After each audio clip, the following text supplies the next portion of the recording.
ಬಿಜಾಪುರ ಮೂಲದ ರಾಜು ಎಂಬಾತ ಅದೇ ಮೂಲದ ಮಹಿಳೆಯೊಬ್ಬಳನ್ನ ಮದುವೆಯಾಗಿದ್ದು ಆಕೆ ಅನಾರೋಗ್ಯದಿಂದ ಸಾವನ್ನಪ್ಪಿದ್ದಾರೆ.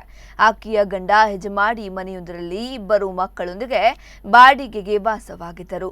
9ನೇ ತರಗತಿಯಲ್ಲಿ ವಿದ್ಯಾಭ್ಯಾಸ ಮಾಡುವ ಈ ಇಬ್ಬರು ಮಕ್ಕಳನ್ನ ಅದೇ ಮನೆಯಲ್ಲಿ 10 ದಿನಗಳ ಹಿಂದೆ ಮಲತಂದೆ ಬಿಟ್ಟು ಪರಾರಿಯಾಗಿದ್ದಾನೆ.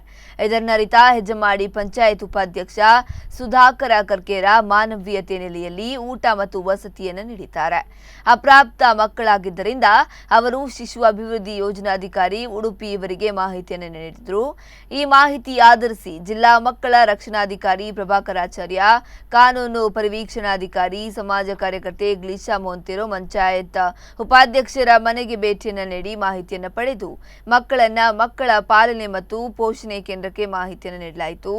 ಅವರ ಆದೇಶದಂತೆ ಬಾಲಕನನ್ನ ಸಿಎಸ್ಐ ಬಾಯ್ಸ್ ಹೋಮ್ ಉಡುಪಿ ಹಾಗೂ ಬಾಲಕಿಯನ್ನ ನಿಟ್ಟೂರಿನ ಸರ್ಕಾರಿ ಬಾಲಕಿಯರ ಬಾಲಮಂದಿರದಲ್ಲಿ ತಾತ್ಕಾಲಿಕ ಪುನರ್ವಸತಿ ಕಲ್ಪಿಸಲಾಯಿತು.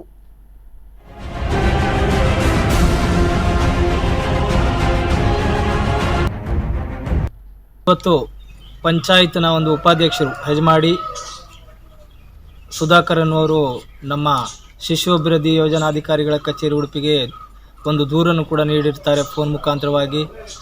ಅದರಂತೆ ಶಿಶು ಅಭಿವೃದ್ಧಿ ಯೋಜನಾಧಿಕಾರಿಗಳ ಏನು ಒಂದು ನಿರ್ದೇಶನದಂತೆ ಇವತ್ತು ಹೆಜಮಾಡಿಯ ಏನು ಒಂದು ಗ್ರಾಮ ಪಂಚಾಯತ್ ಉಪಾಧ್ಯಕ್ಷರ ಮನೆಯಲ್ಲಿರ್ತಕ್ಕಂಥ ಇಬ್ಬರು ಮಕ್ಕಳು ಅವರನ್ನು ನಾವು ಪುನರ್ವಸತಿ ನೀಡುವ ಸಲುವಾಗಿ ಇವತ್ತು ನಮ್ಮ ಮಕ್ಕಳ ರಕ್ಷಣಾ ಘಟಕದ ಸಿಬ್ಬಂದಿಗಳೊಂದಿಗೆ ಇವತ್ತು ನಾವು ಇಲ್ಲಿ ಭೇಟಿ ನೀಡಿದ್ದೇವೆ.